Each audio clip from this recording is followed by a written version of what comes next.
a rich man's world. I have turned the soul of this beautiful land, but that beauty,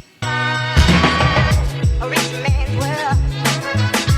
You're listening to the Breakdown Podcast, presented by Flea Flicker Highlights. Welcome to the Friday edition of the Breakdown Podcast, presented by Flea Flicker Highlights.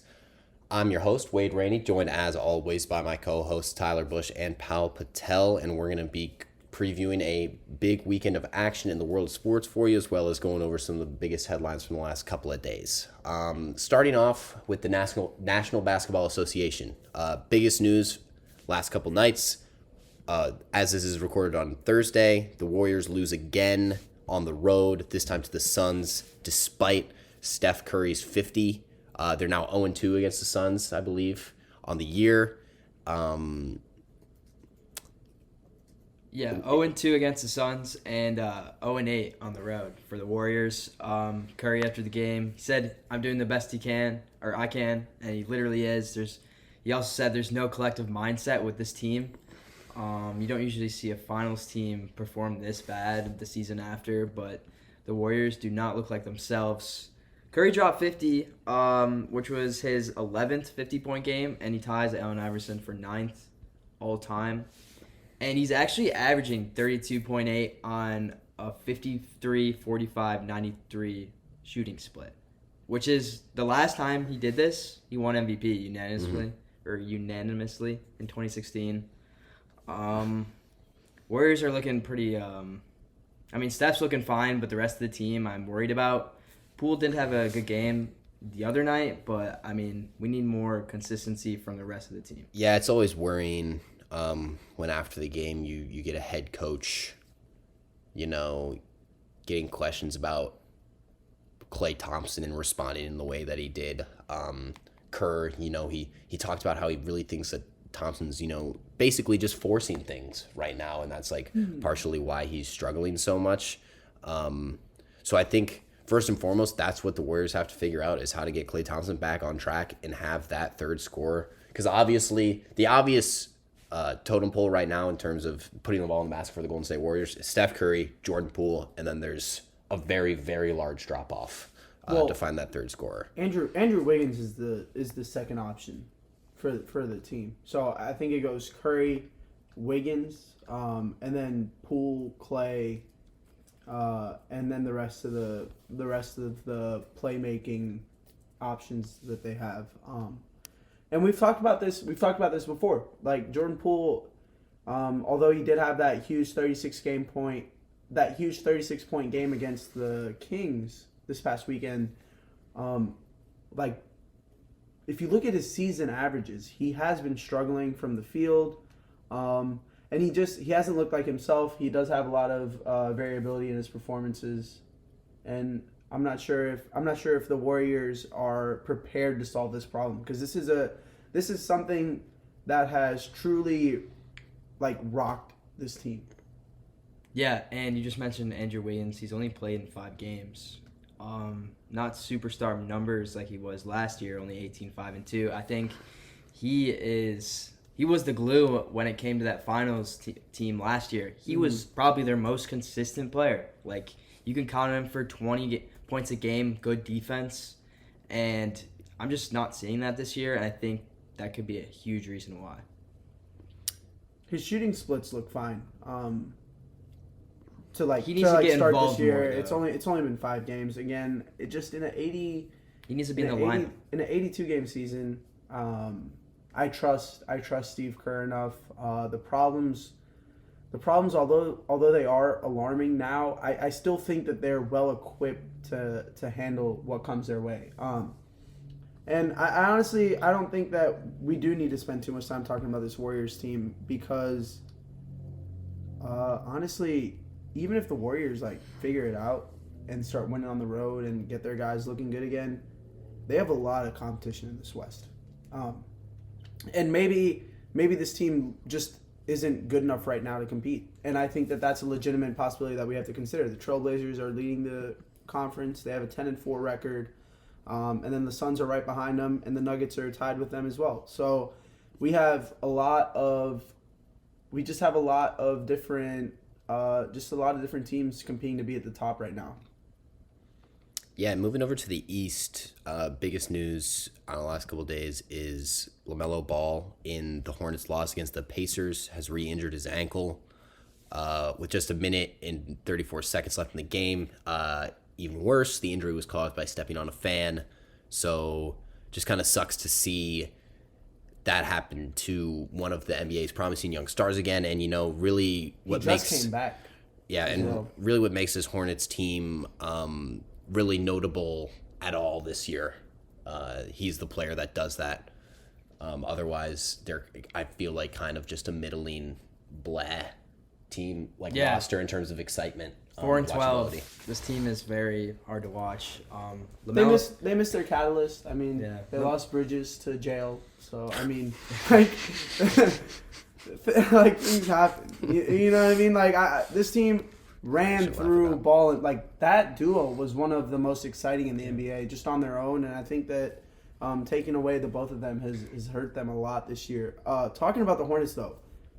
Gordon Hayward has been reportedly, they've been reportedly holding conversations around trading him. Out of the few landing spots that have come out, Sacramento. Oh, I was going to guess the You're Lakers. You're going to guess? No, the Lakers. The Lakers weren't one of the two of them.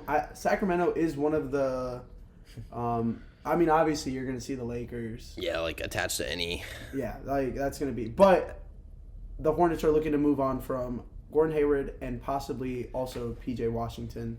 And as a Sixers fan, I want to keep my eyes on both of those guys. Yeah, and one thing I would warn the Kings about trading for Gordon Hayward is they cannot give up. Like, they have to win the deal because it's a lateral move. That's a move that's not going to, like, make you a contender or even like a solid playoff team. It's sort of like, it's not, if they do it and they give up too much, I find it like kind of similar to what the Bulls have done in the past by, trading for Vucevic, signing Levine to a bunch of money, signing DeMar to a bunch of money. All very good players, but is that what's going to push you over the edge? No.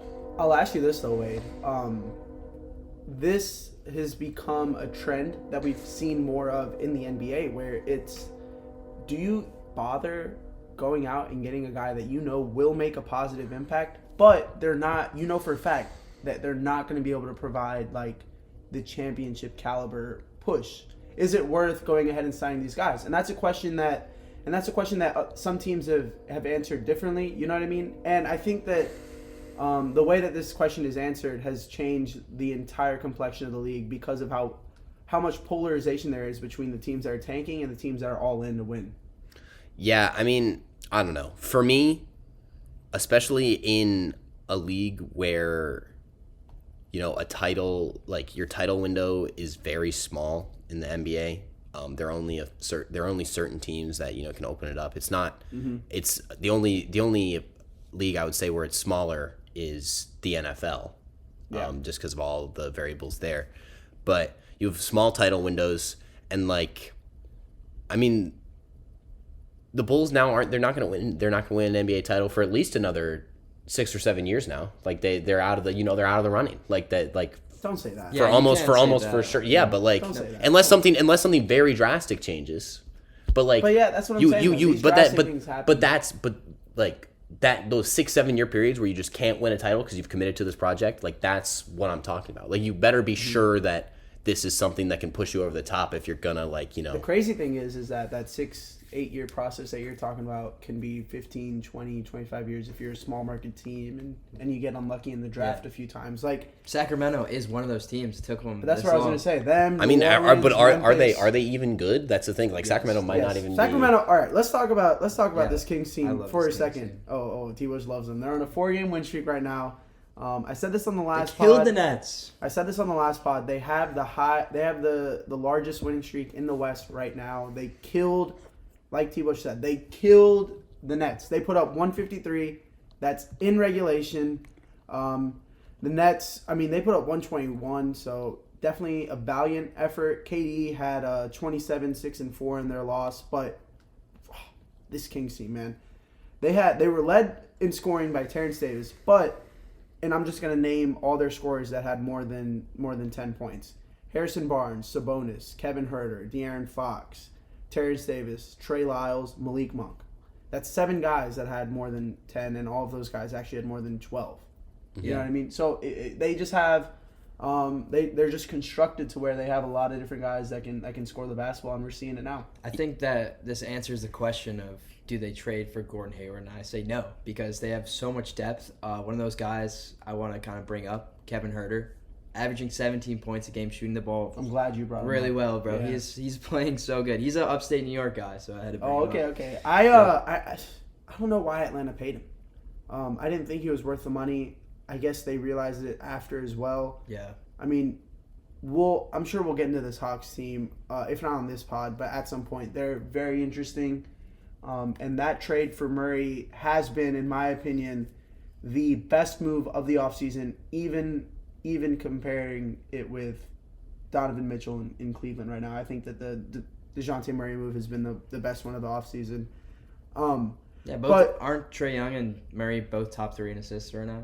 Yeah, they both I don't know if they're top 3. They both are averaging above 8 as well. And then the defensive splits without Murray on the court is insane. Like, you can make a legitimate argument for this year alone that the Hawks are better without Trae Young on the floor. If you look at their defensive and offensive ratings, whenever Murray is on or off the court, it's a 21-point difference out of their 100 possessions. Like, out of the 100 possessions, it's a 21-point difference. Yeah, Trae Young really struggling both shooting the top, rock yeah, you're right. early on this year. I think he's around like 37%.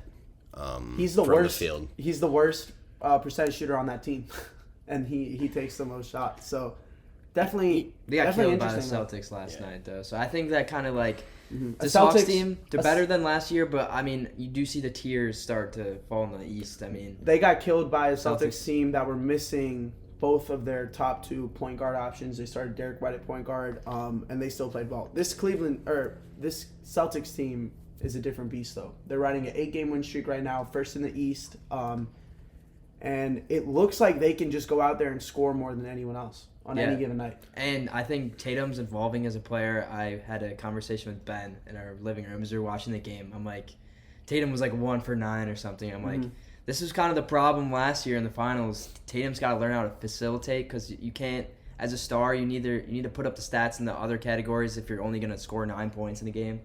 And as I said that, they showed the stat they had 9 assists. So I mean, they're gonna kill teams like that. That's a reason why. Yeah, I mean, and the Celtics, I think their biggest thing is that, yeah, they can outscore teams now, but, like, they still have the defense, like, in reserve. Like, now that they're outscoring teams, they don't When Rob need... comes back, that defense is going to be back as well. When they don't need to grind as hard as they did for every win like they did during the whole, like, I mean, because you remember the Celtics, to finish even second in the East, they had one of the best post All-Star break stretches of any team in NBA history. Yeah, that team in the second half of the year They're was first in offensive rating. Right? If they can add that offensive rating to that defense that they showed last year, I think you have to be talking about the NBA title favorites based on what we've seen from the rest of the league.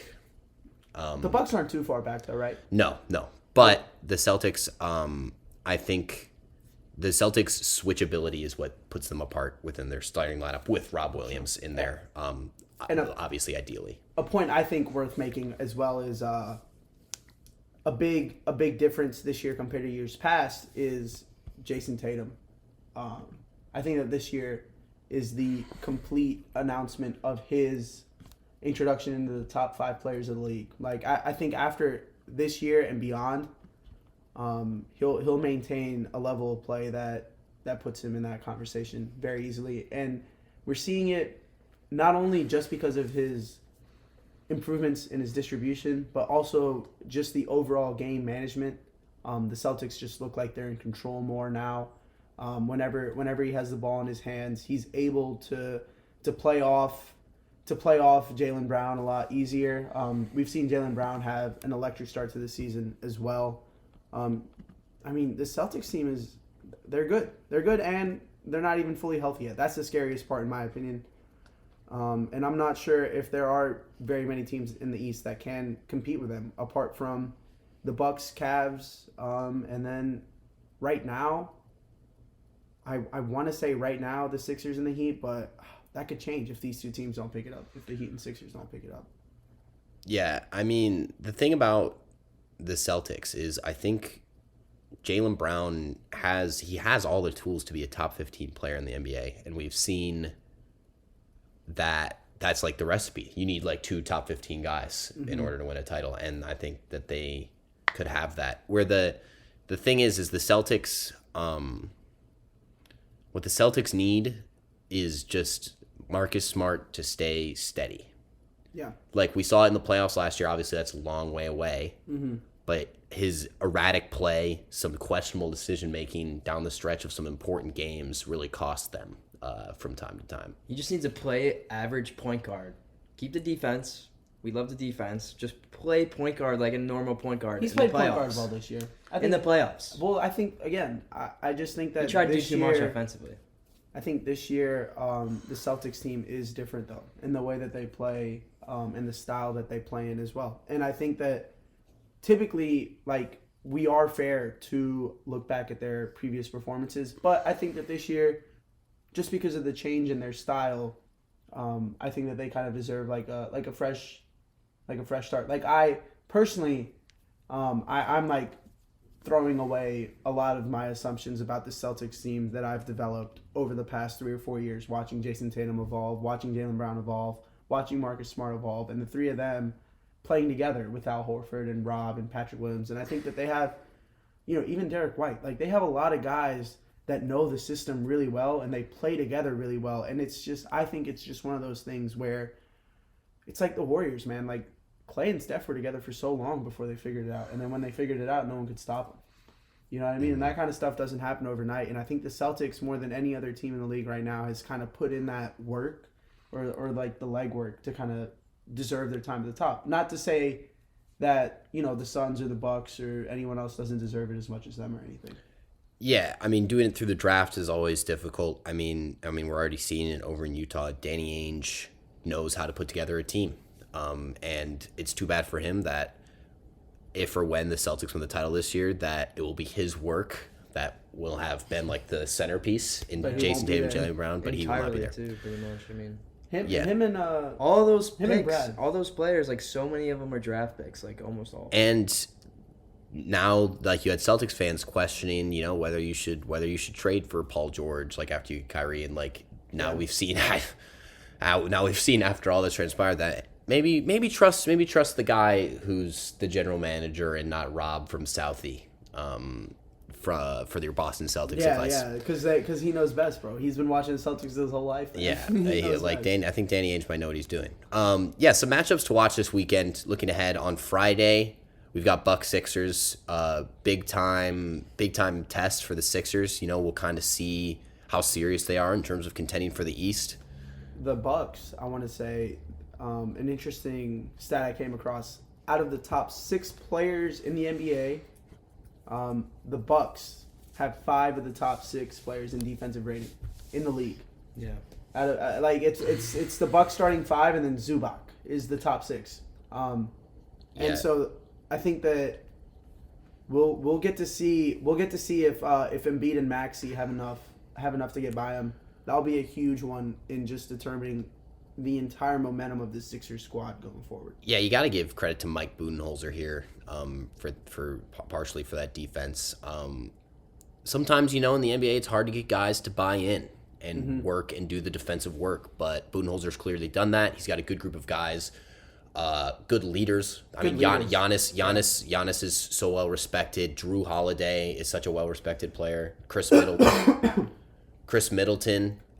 Brooke Lopez, like guys like that, they've respected vets that that helps you when you're a coaching staff, like implement those defensive Plus, schemes. they know how to do it. Compared to the Suns, compared to the Celtics, the thing that they have that they don't is a championship recently. With a lot of these guys playing. Don't forget about the X Factor, Bobby Portis. Yeah, True, I'm bro. sure. I was thinking about his name because I know you're laughing, but like he is Lopez is such a big thing about what they do in Milwaukee. Like the fact that they're the number 1 rebounding team. And the fact that he can unclog the paint for Giannis. a certain bull in a certain china shop. to score like 30 points a game. Like having that stretch five is such a big deal for that Bucks team as well. I think the stretch five, that's particular, the usage of Lopez specifically is what makes the Bucks so dangerous, man. Grayson Allen, Javon Carter, also both averaging 10 points a game. So and those guys are great dogs. pieces I off was the about bench. to say, Those guys are dogs off the bench too. They'll come in and not drop a bit of intensity. Just comparing that championship Bucks team to the Bucks team right now, one of the things that they relied on and benefited greatly from during that championship run was the role players coming off the bench. A big name off that was Dante DiVincenzo, Villanova guy. He played some big minutes for him in the playoffs these past few years. He's obviously in Golden State now, and I think that Grayson Allen was a good replacement that they found for him because he has fit in a little bit better. But I will say, I don't think Grayson Allen provides the same offensive spark. I mean, obviously, just too small of a sample size to really notice it now. But in the playoffs, when everything is magnified and those bench minutes are really important on who gets them, I think that might be something that we end up talking about in a few months. Yeah, and then also on Friday, we have Nuggets-Mavs, a big contest for two teams, that are going to be battling it out for those kind of 1 through 4 spots. I think they'll be around that race, these two teams. The biggest stories, I should say, I think are Luka's dominance, and then also Jokic and Jamal Murray not missing a beat in Murray's return to action. That chemistry is still there. They're still my personal favorite duo to watch in the NBA. I love watching the off-ball movement, the passes Jokic can make, but then of course you've got The cast. the and you've got the supernova of brilliance, of individual brilliance on the other side, which is they're the antithesis of the Nuggets. It kind of feels like at times with how dominant Luka is. His usage stats and like I know that Luka personally doesn't care for all these numbers. He was asked about him in an interview and he said, he basically said, I don't give a fuck. Whenever they started talking about all these negative trends we're seeing with Luka's advanced stats, but those numbers don't always tell the full story. I mean, if Luka didn't have the ball so much, this Mavs team wouldn't be as good as they are. And I think that he is good enough to warrant just having so much of the ball. And the contrast with the Nuggets team ball with so many different options, so many different scorers, so many guys getting open looks, open shots. It'll be fun to watch. That'll be a good game. My thing with Luka is that I hate when people talk about how dominant he is with the ball. He shoots 50%. He makes those buckets. He's just another player for you technically. He's two. He assists. He himself assists on closer to 3/4 of the entire team's made shots and assists. His assist percentage for the team is it's a number I've never seen. For that particular stat. Just one last NBA note. I wanted to highlight the Raptors. They had a phenomenal game against the Heat on Wednesday night. They ended up winning by 8, but they did go on a 21-0 run in the third quarter to take that game. OG had 32, and Fred VanVleet returned from an illness, scored 23. Scotty Barnes had 19. This Raptors team is rolling. We were talking about them missing Siakam, but I think Siakam's absence has only allowed other guys to showcase their skills, and it's been fun to see, and I didn't expect it. Yeah. So shout out Toronto, shout out Six. Before we leave basketball too, shout out Shea. Game-winning 3. Another crazy. Put up crazy 42, stat 6 line. and 7. Thunder won the last 3 of the last 4. So. Yeah, we'll see when the call comes down from Sam Presti that, hey, there's a generational prospect on the table, so maybe Shea Gilgeous-Alexander should tone it back a little bit. But until then, we will continue to enjoy watching him. I know that we didn't plan for this. I know that we're done talking NBA, but I do want to ask this. The Thunder already have Chet.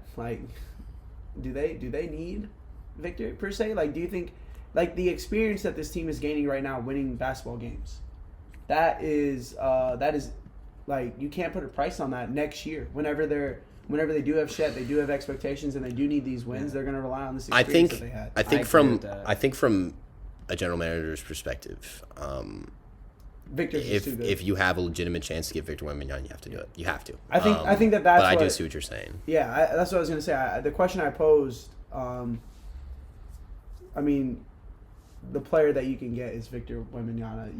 You kind of look at the entire situation differently. So that definitely has a point to it. But let's get talking about some college football. Before we get into college football, I wanted to just do a quick college basketball check-in. It was a big last couple of days. Gonzaga got smoked by Texas in Austin Last night, right? Yep, Last night. in Austin's brand new arena. It's very nice. They kept saying that like 80 times. Oh yeah, I mean it was pretty cool. They had like the screens on the ceiling. I don't know if you saw Everything's them. bigger in Texas. It's true, it is. Chris Beard, though, I mean, coming over from Tech, has that program going in an excellent direction. Kansas took down Duke a couple days ago, and Michigan State played Kentucky really close. They won. Oh yeah, Michigan State beat Kentucky. Excuse me. Double overtime. Yeah, that was an insane game. Never-ending game. Never-ending game, and we couldn't watch the college football rankings playoff show or college football playoff ranking show because of it, which was kind of hilarious. Yeah, so that's why we're going to talk all about the rankings too. Yeah, and Keegan Murray, the Kings rookie who has been playing pretty well, the number 4 overall pick, he has a twin brother, Chris Murray, who is right now at the University of Iowa. He was on that same team last year. Chris Murray had 29 points and 11 rebounds against Seton Hall last night. Wow. So there's another Murray twin who might just be as good. So Iowa keeps producing NBA level talent, which is not something you would have heard even 5 years ago. And then looking ahead, Gonzaga continues their brutal non-conference schedule they play on Sunday. Kentucky, right? Yep, they play Kentucky on Sunday. And then next week, starting on Monday, we've got like the Maui Invitational. So all those in-season tournaments, all those location tournaments. You'll see teams playing in the Bahamas, playing in Florida, playing in Hawaii. So all that starts. There'll be some electric matchups there. So college basketball just starting to get into the swing of things. But yeah, let's talk about college football. It's a slow week this week. The SEC has their yearly Pac-12 games though. Big Pac-12 games. The SEC has their yearly FCS week this week. Of course, we're exempt from that. We played our couple of games earlier in the season in terms of South Carolina. But yeah, let's talk about the big Pac-12 games, because it's been a long time since the battle for LA had any really sort of relevance. A good name for this weekend should be the Pac-12 conference semifinals. The way these matchups are set up, we got Oregon, Utah, USC, UCLA. Let's talk about that. Let's talk about those Los Angeles teams first. Yeah, two very even teams. I think the spread's at -2.5 for USC. But, which I will say that is tasty right now. Oh, yeah, I love that, actually. I'm picking USC. They have the advantage in points per game, offensively and defensively. UCLA is not far behind. These are two different offenses. UCLA, very much better at running the ball. USC, they got Caleb Williams. 31 touchdowns to 2 interceptions, 3,010 yards. That's 700 more yards than UCLA's quarterback, and 11 more touchdowns. Lincoln Riley has more experience when it comes to these end of season matchups. I think USC wins by a field goal or more. They're on a 3-game win streak. They just smoked Colorado, plus UCLA just lost to Arizona. So I know just a few weeks ago I picked UCLA to be my favorite to win the Pac-12. That definitely changed when they lost to Arizona. Arizona has been ass for about 3 years now. I know the program's looking up, but that is inexcusable. That was gut wrenching, man. If you're a UCLA fan, and I don't know if they have very many football fans, but if you are a UCLA football fan, that loss has got to hurt. So what better revenge than being able to knock your biggest rival out of college football playoff contention? It should be said that for Pac-12, for the Pac-12 title game, even though with a loss USC would absolutely be knocked out of college football playoff contention, the Pac-12 title game, no matter the result of both of these games, USC, UCLA, and Oregon, Utah, all 4 teams can still make the Pac-12 title game, no matter what happens with either game. So still a ton to play for. But let's hop into Oregon, Utah, because these are 2 other teams with still outside shots of making the college football playoff. I will say, Wade, my biggest surprise from the committee's rankings this week was Utah at 10. And I'm not sure if they're doing that to give Oregon a top 10 win so they can justify putting them back into the top 10 after, or if they genuinely do believe that a 2-loss Utah team is better than a 2-loss Oregon team. I'm not sure. We'll find out soon. But I think the advantage has to be with Oregon, right? Like we've been talking about how good a player Bo Nix is, and I know that Utah defense is stout, but really I don't see it going down another way. I think Oregon might just be too good. What do you think, Tyler? I do agree with you. The Utah's defense is stout. I just think overall this Utah team is better. I'm giving the QB edge to Bo Nix over Cam Rising, and the offensive edge to Oregon. But I mean, when it comes to offense, these two teams are pretty similar when it comes to the numbers. 4-game win streak for Utah, and they beat USC earlier this year. You gotta take that into hand. And Oregon just lost to Washington, and they're giving up 400 yards a game on defense. So I expect the offense to show up for Utah, or I expect Oregon's offense to show up, but Utah's a more complete football team. That's why I'm taking them. Yeah, I mean, completely justifiable. I think this game could be a toss-up. What do you see, Wade? Yeah, I've got Oregon. I like Bo Nix, and I like the run game. The fact that they've got that kind of 3-headed rushing attack is very dangerous. If Bo Nix can keep the turnovers down, which he's managed to do for the most part this year, I like Oregon to beat Utah. But like we said, not a whole lot going on in like throughout the rest of the rankings. FCS schools for the SEC, the Big Ten schools have some cupcakes. Ohio State has, I want to say, was it Rutgers? I don't have the Maryland. I knew it was one Same of the. difference. I knew it was one of the fake Big Ten schools. And Michigan has Illinois, which is going to be a that is an interesting game. Mohammed No, it's Minnesota. Oh, damn. But who they play Iowa this week, which we should talk about that though, because the Big Ten West has to play the Big Ten East winner, which will be Michigan or Ohio State, presumably. And the West is looking interesting. Iowa, who had one of their worst ever starts to the season that I can remember, and I've been watching Iowa football for a long time, they're tied for the lead in the West. So this Iowa-Minnesota game, the battle for the Floyd of Rosedale, the pig trophy, very Midwestern of them, could go a long way to deciding the Big Ten West. I will get into that more with my locks of the week. But I can't wait to talk more about these. But yeah, I like Michigan in that game, but I think a team that has been able to do what Illinois has done this year, coming to your house, it could be a trap game for the Wolverines. I just want to get the name right. Chase Brown is the running back for Illinois. I was thinking of the Minnesota running back. Mohamed Ibrahim. That boy, a dog. He's good too. I mean, it's a shame that the average college football fan doesn't sit down and watch a single Minnesota game all year. But those helmets and Mohamed Ibrahimi are worth the watch. If you see Minnesota on TV, I always enjoy watching them. I hope that they give Michigan a run for their money just because it is a weaker slate this I don't week. even know if that's his name. What? It's just Ibrahim. Oh, yeah, no, it is. All right. Ibrahimi? It ends in an I. It's Ibrahim. No. Ibrahim. Right. Oh, Ibrahim. I thought his name ended in No, an I. Ibrahim, bro. That boy him. Nah, his stats are crazy. He has like 100 game every game. He has 100 yard every game. But as I was saying, I do hope that Michigan, gets tested before we get to the game. True. That should be fun to watch, unless Michigan, of course, runs over them, which they might. They've been doing that to a lot of teams this year.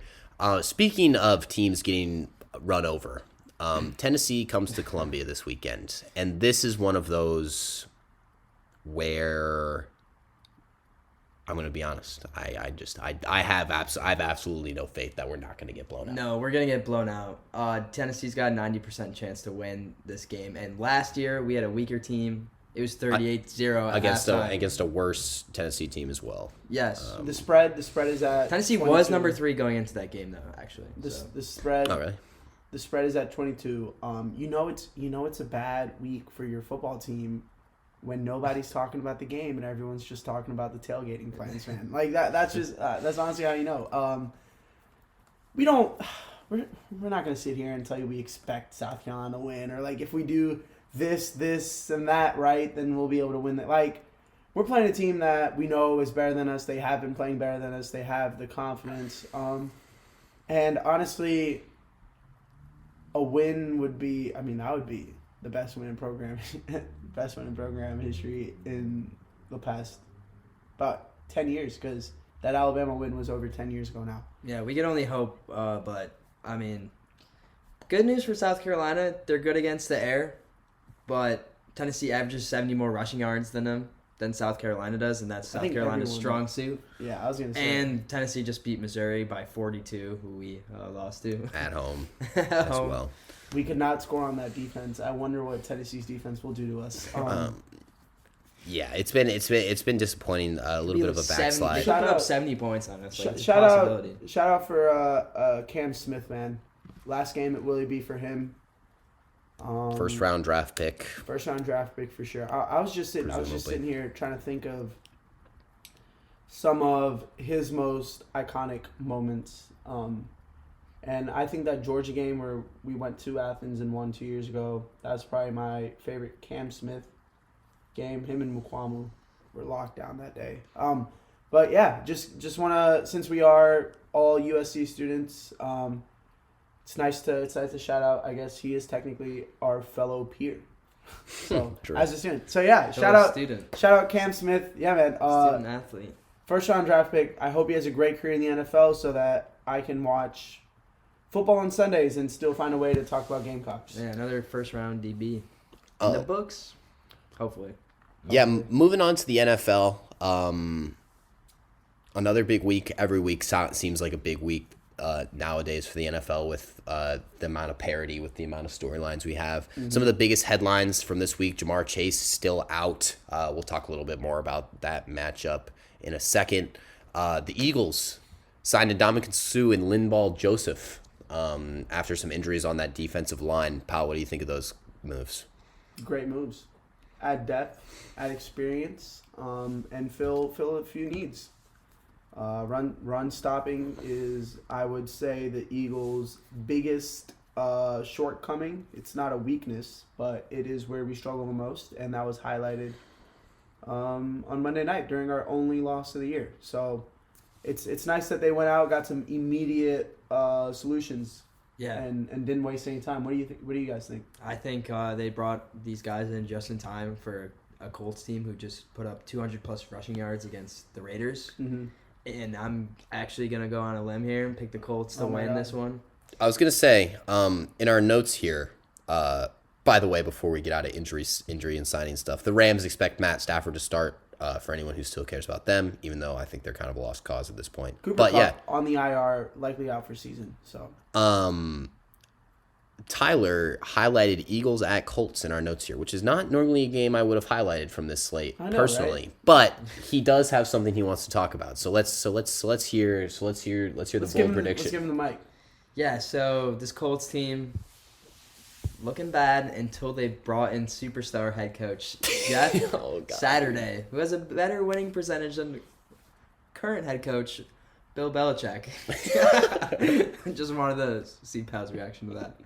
But no, yeah, I think Saturday is the major difference when it comes to this offensive line and the run game. Taylor's been out a couple games. This offensive line is the highest paid line in football, and they were one of the worst going into this Raiders game.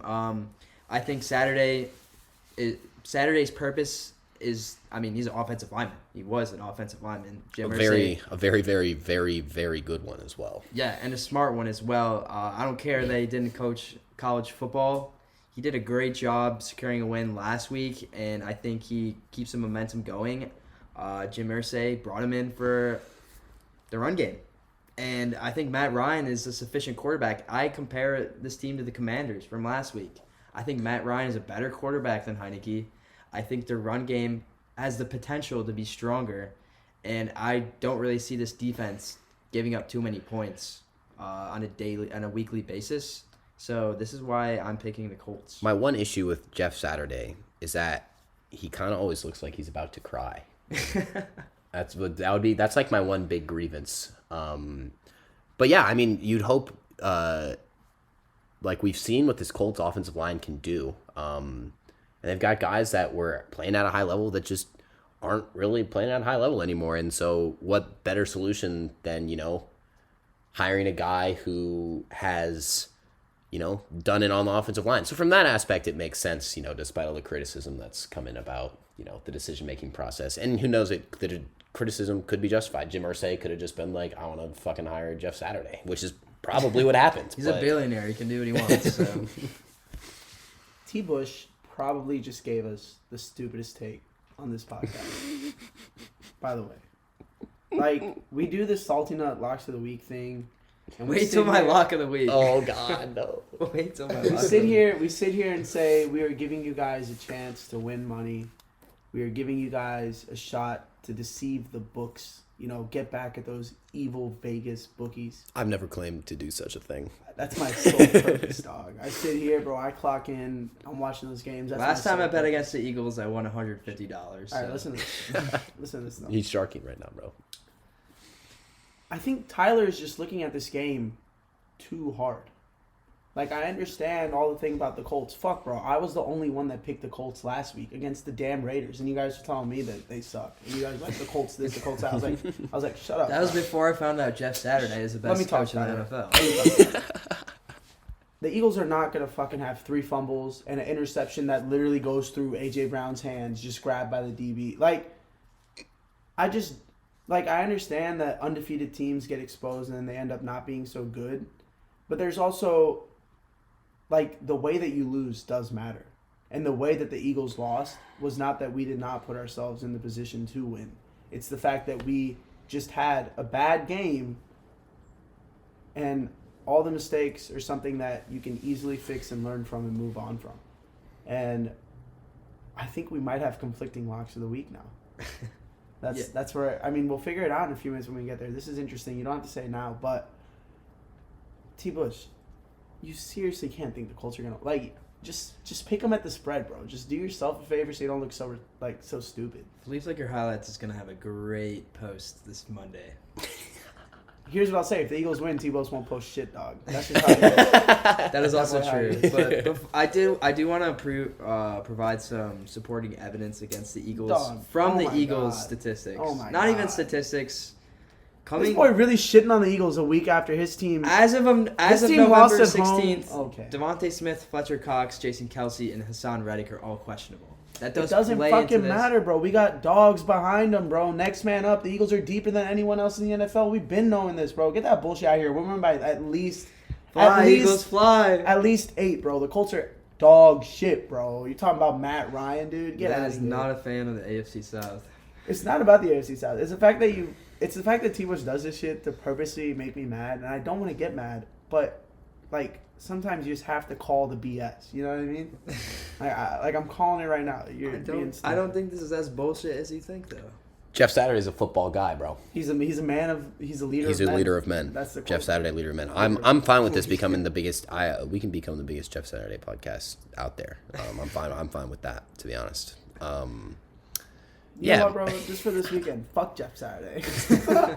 I was loving that man a week ago when nobody else was, and now I'm done with him. I don't want to be a part of this. Fuck Jeff Saturday. I had tepid interest. My main thing was not wanting him to lose to the Raiders because all of his tweets were about how ass the Raiders were just a week before he got hired. Guess But what, that though? was my Guess whole what, thing. though? They beat the Raiders. The Raiders are ass. Yeah, but if he had lost, that would have been real. Guess who's not ass though? Jeff Saturday. The Eagles.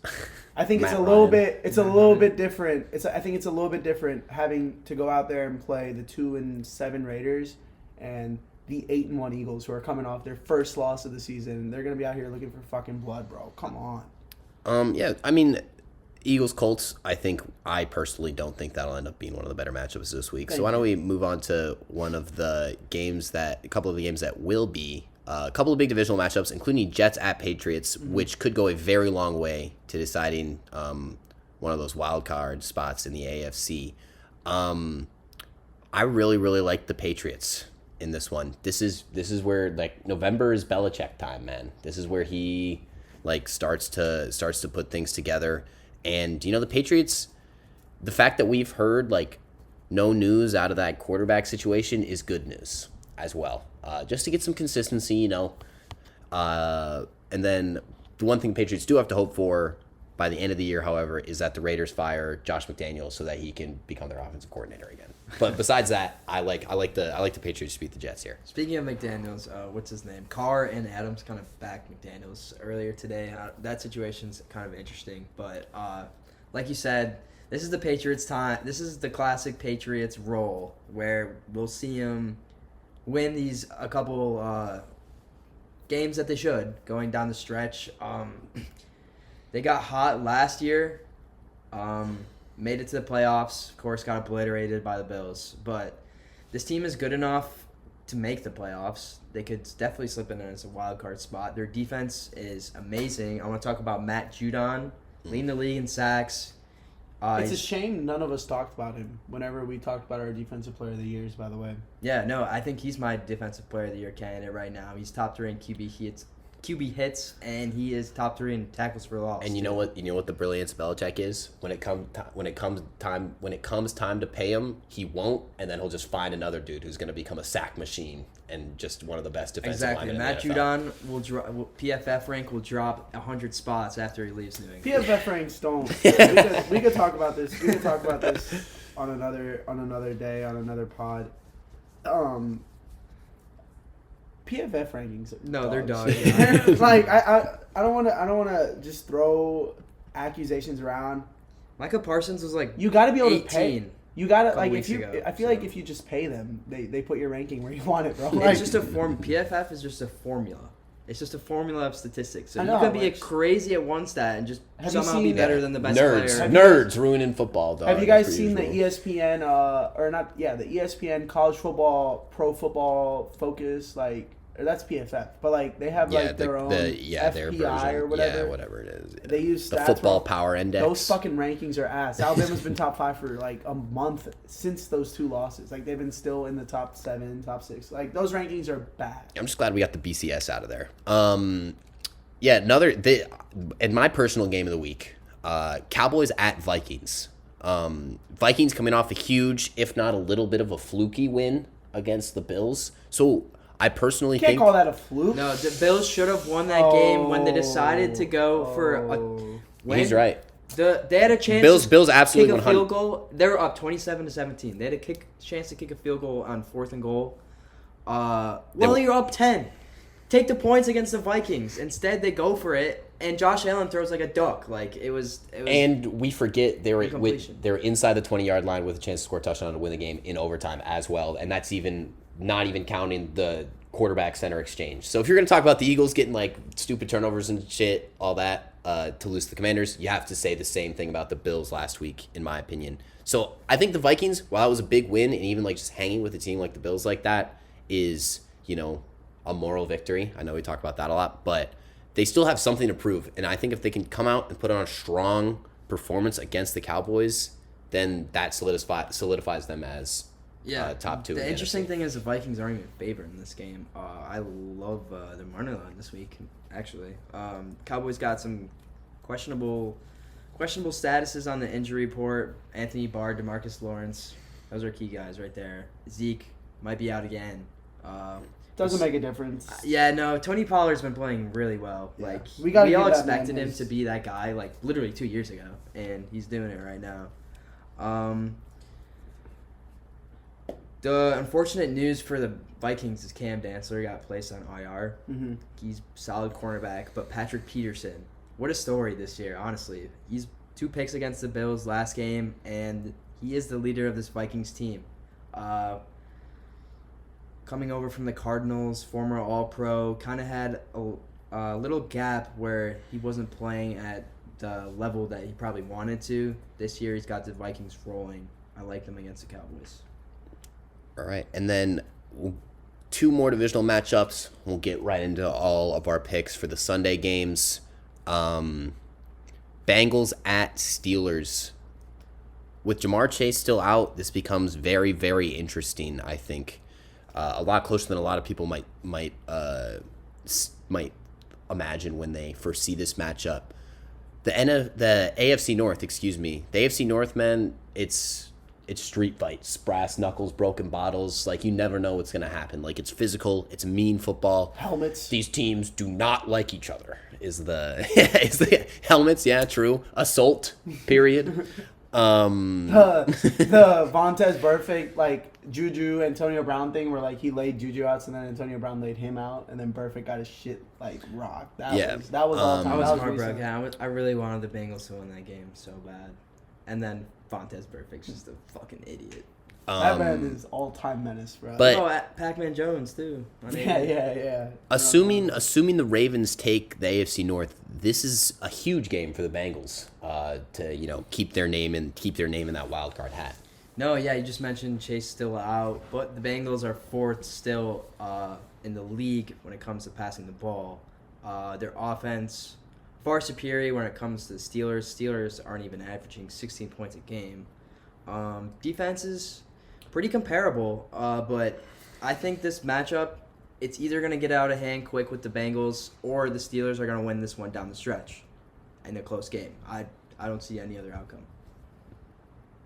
Bengals spread, bro. Don't even talk to me, man. It's like 5.5. It was earlier this week. I'm not sure if it's still sitting there. 3.5. 3.5 now? It's moving towards Pittsburgh, yeah. Damn. No, that's What? why I like Pittsburgh this game. I got it at 5.5. I'm taking the Bengals, bro. Get out of here, man. The Steelers are ass. I know they beat the Saints. The Saints are worse than that. Like, in the NFL, man, I just think that Bengals are coming off a bye week too. That's what I was gonna say, bro. Week to week, it's such a big difference. Just because the Steelers won last week does not mean that they'll be able to keep it going. I think that they're meeting a team that, at the end of the day, will want it more. Period. Like, when it comes to it, the Bengals have more to play for. Therefore, I think that they'll just play harder and better. Like, with the Steelers, what is your outlook for the rest of the year? You know what I mean? Like, I know that they just got Watt back, but I wouldn't be surprised if they shut him down in a few weeks, just because, what's the need, to just sit there and waste. I don't want you to talk about Pittsburgh leaving this playoff scenario yet. I mean, we just talked about the AFC North being a very tough division. Yeah, it's definitely. I think Mike Tomlin will always give you a chance, and I know the offense has been horrendous, but the defense is definitely keeping them in games. Kenny Pickett hasn't looked the greatest, but like from what I'm seeing, I just think they need to simplify it for him more because they have so many weapons around him. Jaylen Warren, a running back, he's at times looked better than Najee. He's definitely a downhill runner compared to Najee's run after contact style. But don't count the Steelers out. I counted them out. I think this offense can improve, and if they improve, then it can look scary. Yeah, another very important game for this very interesting AFC wildcard race. Chiefs-Chargers, another divisional matchup. Mm-hmm. You've got Patty Mahomes, who, I said it before we started recording on Tuesday. He's one of those guys where he might already be at the point where he's so good every single year that we forget to appreciate him. And none of us mentioned him in our MVP picks a few weeks ago at the middle of the season. He's my pick currently right now. Just putting up absolutely electric numbers. The addition of Kadarius Toney has only made this Chiefs team more dangerous. They're probably my current AFC favorite right now, and I think the Chargers are going to have their hands full with this game. Yeah, no. Good news for the Chargers. Yeah. They got Keenan Allen back, but this Chiefs team could be without Marquez, Valdes-Scantling, and Juju. I don't think that matters. You saw Kadarius Toney absolutely look so explosive last week, and I just can't wait to see how Andy Reid uses him. I was watching the Kelsey podcast, and Kelsey would nonstop raving about like how professional. Which Kelsey? Travis Kelsey. He's on which. I didn't think that Tyler would get so affected. I was obviously joking. Okay, I hope so. But yeah, no, Travis Kelsey was just talking about how professional he was when he came to Kansas City, and then in practice, he's just like, dude, I can see him being another Tyreek Hill. He just needs to work on his route running a little more, but like all the physical abilities are present. Like if the Chiefs and Patrick Mahomes get another Tyreek Hill added for a second and 6th round pick, like I'm just going to be so mad as a Bills fan knowing that we're going to have to face this team again. Yeah, I mean, I just hope he doesn't find a gun and then start pointing them at other people again. yeah, true. Well, hey, it's what having to play in New Jersey does to a man. In the state of New Jersey, obviously, he was on the Giants. But I thought the professionalism comment was interesting because that was kind of the whole reason why he's not in New York anymore. That's so his maybe whole perception. I think that whole storyline dominated his time as Florida, and it kind of boiled over into his time in New York. What do you think about the Chargers from this perspective for this game? Justin Herbert showed me last week that he can will his team to, like, they were so injured last week. Josh Palmer was their receiver one. And they played a Niners team who I think could be top 5 in the NFL by the end of the season. Top 5, yeah. Yeah. They played them well, and you could have make an argument that they could have won that game, but I think this team, they just need to get healthy. That is their only concern. They need to tighten up the defense, and they need to get healthy. Once they do that, they're sitting pretty in a wild card spot. Agreed. They didn't score in the second half against the Niners, and a lot of that actually came from the fact that they were using like gimmicks to get the ball to Palmer and to Carter and all those The fact that they role players that they had have to get the ball to Carter and Palmer. Yeah, that's what I'm saying. Like it's the injuries that have really held them back this year. I think we all can agree on that. And Herbert has shown just how good a quarterback he is, even if the team isn't able to, support him in the best way. I think that he himself is able to take control of a football game now, and I think that as soon as we get the entire squad back together in LA, the Chargers will really be able to figure out. I just hope that they're able to get everyone together before it's too late. Do the Chargers cover +6? No. It's +5 now. Okay. Then definitely. Oh wow! Yeah, no, they're covering now. Oh. +5, I'm kidding. I think the Chiefs will pull away at the end, even if it's a close game. I just think that 6 against the Chiefs is not enough. They win by 7, 8, 9, 10 pretty easy. If it's anything like last time they matched up, I hope it is, because that was a good game. Yeah, I mean, these division AFC West games are the best from a quality standpoint. Like last year, the Raiders were the ones that were beating the Chiefs. You know what I mean? When anyone else couldn't. So yeah, some more action in that division too. Raiders play the Broncos. Yep. So. The Broncos favored by just 2.5 as well. Let's get right into the picks for the Sunday games, T-Bush. If you wanna remind us all of our records so far from last week. Yeah. So Pal, he's 10-1. He had a great week. We talked about it at the end of last episode how lucky he was. Yeah. Well, me and Wade. All luck. All luck. Well, me and Wade went 5-6 and 6-5. So me and Wade, a little competition there. This week At the bottom. should shake We'll see things how it up a little goes. bit. Let's see. So this week, a couple interesting matchups. We already talked about. But we're going to go over some of the shittier matchups of the week as well. So, here we go. Washington at Houston. Washington. Houston should try to lose actively every game for the rest of the year. We didn't talk about Houston, but Brandon Cooks was demoted of his team captain standing earlier today. The reason was not disclosed. That's because he's being a bitch. Something like that. I also got the Commanders as well. Always seems like Texans are trying to play from behind every game. Next game, we got Carolina at Baltimore. Baltimore is favored by -11, as they should be. I got the Ravens. Yep. Not much Having to the say about this one. Panthers, having the Panthers on your schedule might as well be a bye week at this point, Unless you're Tom Brady, but... unless you're Tom Brady. Next game, Detroit at the Giants. This is a tough one. I like the Giants just because Detroit is so bad defensively, and the Giants are very good defensively. So even though their offense is a little bit middling, Detroit makes you look really good.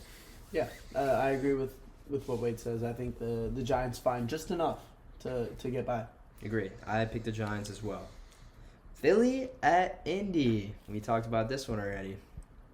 Yeah, I got Philly. Yeah, I got Philly too. As much as I would like to believe that the Colts could beat them, I just don't. I don't see the possibility. Knock on wood.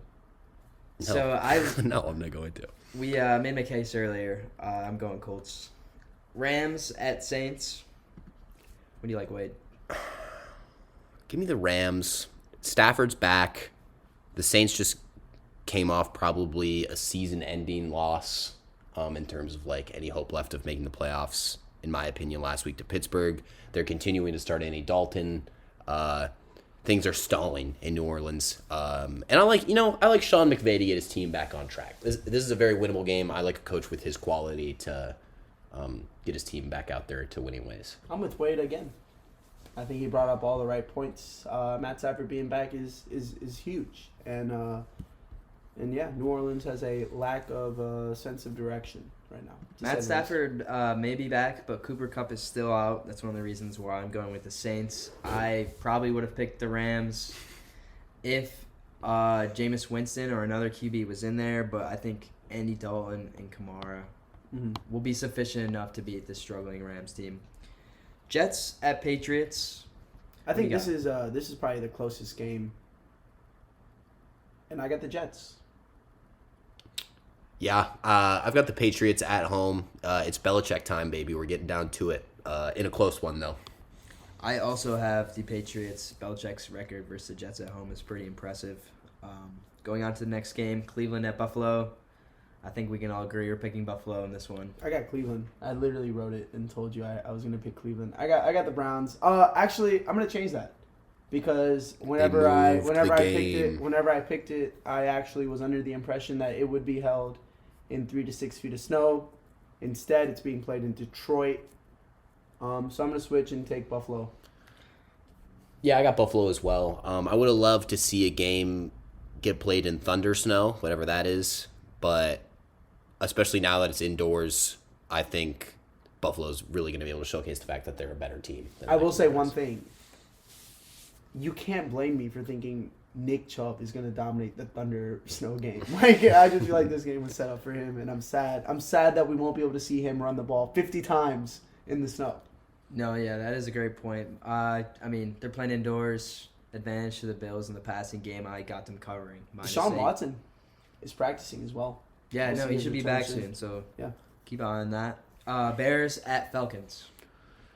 The Bears are underdogs in this game, and I don't know if it's because they've been losing games. Do you know why they're underdogs? Because they're not very good. The Falcons have this X factor named Marcus Mariota. I understand the Bears are in Atlanta, but like, I don't know. I mean, it could be my bias shining through, but I really do think that the Bears are better than the Falcons. And so that's who I'm going to pick. I got the Bears as well. I'm going with the Bears, too. Tough loss against the Lions, but I do expect the defense to clean it up. Dallas at Minnesota. What do you guys got? This is a very, very interesting one. Mm-hmm. Give me the Vikings. I think the Vikings solidify their status, and I think another week, the Cowboys still a little shaky. Give me the Vikings. Yeah, I'm not picking the team from Dallas, bro. Give me Minnesota. I got Minnesota as well. I think they're going to continue on to 9-1. Cincinnati at Pittsburgh. This will be the final game because we will be recording during the Chiefs-Chargers game. Missed one. All right. Cool. We missed Las Vegas, Denver, so we'll do that in just a second. But, you know what? I like Pittsburgh. I like Tomlin. I think I maybe talked too much about coaches, but especially with Jamar Chase still out, plus T.J. Watt coming back, plus the Bengals having a terrible offensive line. I just need Kenny Pickett, man. You just need to not give the ball to the other team to make this pick happen. But give me the Steelers. I'm picking another upset as well. I'm going with the Steelers. Like them at home. I'm picking Cincinnati. All right, and I don't think I need to explain. We'll see.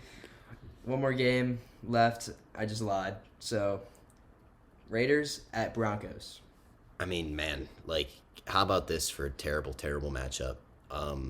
I mean, you've got all those reports coming out of Vegas where Derek Carr and Devontae Adams are both saying that guys aren't buying in. I mean, those are troubling reports at this time of the year. And when stuff like that happens, it very rarely improves. It kind of tends to snowball. Where I think actually the Broncos, maybe are trending up a little bit. So I like Denver in this one. I got Denver as well. I personally don't think the Broncos are trending up. I keep seeing these Twitter videos of Russell Wilson throwing it 20 yards on third down, and I think the Broncos offense continues to stall. As much as I've tried to will the Raiders into existence as a good team, I'm gonna go with them again. Go Raiders. Yeah, let's stay in the picking mood here for the Salty Nut Locks of the Week as we close out this episode. Another 0-3 weekend for us last week. 0-3. My lock was the Colts to cover. Oh yeah, I think I lost. Yeah, don't talk to me, bro. Tulane. I give out locks. I had Cowboys -4.5. Yeah. All right, so 1-2 week last week. So Pal, what do you got as our reigning correct person? Thanks for using that phrase, by the way. That makes me feel real nice.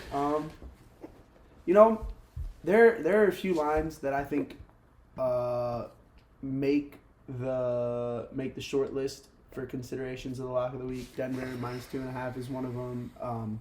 Minnesota +3, I think, is what it was earlier. But for my lock of the week this week, I'm gonna take Philadelphia minus the 6.5 or 7, whichever it's at right now. 7.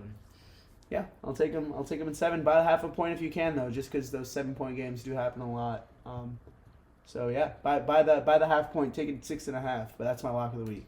Staying on that same exact game, I am going with the home team in this one, the Indianapolis Colts. For your lock, bro? 7.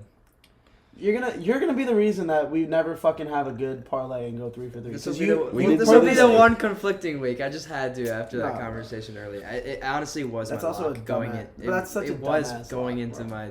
It was literally my lock going into this episode without even me confronting you about That's such this a bad game. lock, is what I'm saying. Though. I think it's a great lock because it's gonna happen. You know what you said last week? What? That's what we say every week. That's why they're called Salty Note Locks of the Week. It's not a lock Because if they're you locks. Keep, When if you keep getting it wrong, Tyler, you got to pick something they're locks happen. before the game happens. How about that? Okay. I already talked about my lock. There's only one rivalry game in the country for college football that plays for a giant bronze pig, and that is Minnesota and Iowa.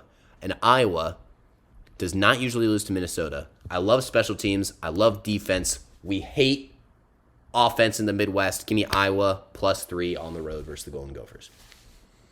I won't take no one. Even Take me all that I'm sorry, Mohamed guys. Ibrahim praise. Yeah, hey, guess what? Mohamed Ibrahim is about to run into Jack Campbell and the rest of one of the best defense in the country. Iowa has the best run defense in the country. It's wicked how good they are. We'll see. If This is how it is every year. Iowa. Ibrahim.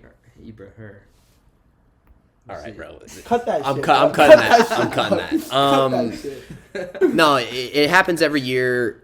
If Iowa didn't run an offensive system from the actual 70s, then they would be one of the best teams in the country with how they recruit defensively, but they don't. But that's my lock of the week, Iowa +3. So that just does it for us for this Friday episode of the Breakdown Podcast. Be on the lookout for the World Cup special coming either today or either Friday or Saturday. We'll give you the beginner's guide to the 2022 World Cup in Qatar. If you've stayed and listened to all this, thank you as always. And I'm sorry for the amount of Colts and Big Ten West we talked about today. I think that both of those things might be avoided. I think we need to We talk talked about about- Jeff Saturday more, actually. We talked about the Titans for like 15 minutes on Wednesday. Our Yeah, listeners are used to The this. AFC South is AIDS. I hate it when we talk about the AFC. We talk the most about bad teams, Actually, which is interesting. The AFC South is horrible. I'll correct my language there. All right, well, that's what we'll end on. If you've listened this far, thank you, and we will see you all, on Friday or Saturday with the World Cup pod.